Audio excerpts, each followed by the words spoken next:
Alright, so what a week it has been. Amber Heard testifies in court, I finally cleaned my house, and Porsche and Audi decide to join Formula 1. And it's race week! Welcome to 3-Minute Thursdays! Okay, so on Monday, CEO of Volkswagen Group announced that Audi and Porsche are in serious contention for a place in Formula 1. Now, right off the bat, there are two main ways they can get into Formula 1. One being an independent team, so starting their own Formula 1 team, or second one being somebody's partner, which Porsche is already in talks with. Guess who?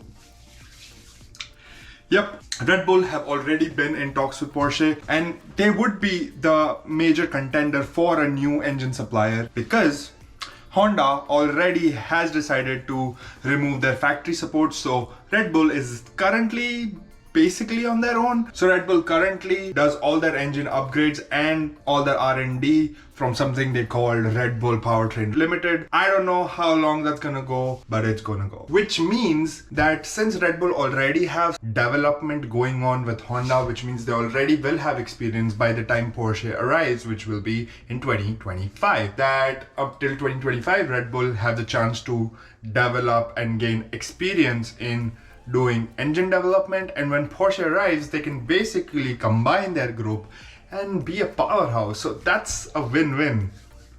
But if Audi or Porsche decide to go the other way, which is starting their own independent team, which we know how that goes, might be a little difficult, but there's always a but, I tell you. The FIA has come up with the regulations that's gonna help these newer teams with getting up to speed with the teams that are already in Formula 1. Let's talk about that. So what about Audi? I believe McLaren should be in the market for 2025 if they really want the next era to be theirs. Because last year they moved from Renault to Mercedes, believing that Mercedes has dominated the whole turbo hybrid era and probably will this era as well. Did not work out that way. Even last year when they moved to Mercedes, they still finished one place below than they did when they were with Renault. So McLaren have not had the best of luck when it comes to an engine supplier, but coming of these new teams and combining their expertise will help both the new teams and the current teams as well. The FIA has also come up with rules which helps these newer teams get up to speed with the currently existing teams. So the FIA has decided to allow the newer teams, Porsche and Audi in this case, to use an extra $10 million the first 2 years of their arrival in Formula 1, and then an extra $5 million for the third year, which means that they will have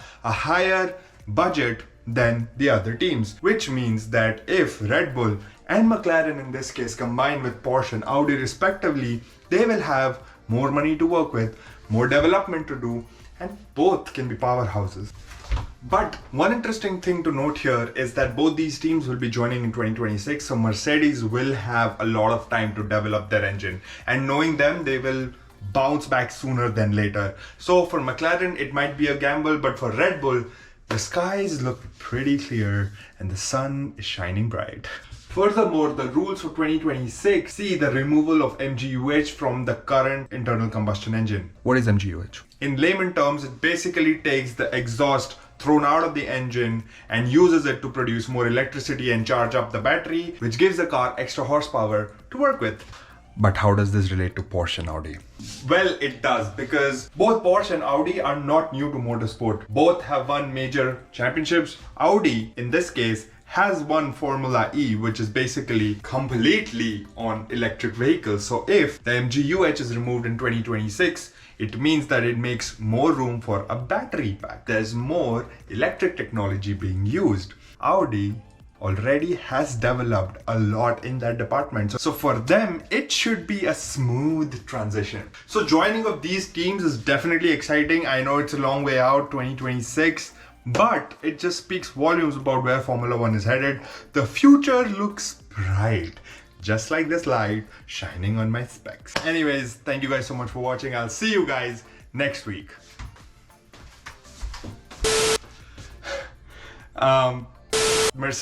So McLaren back to back in the second video. Stay hydrated.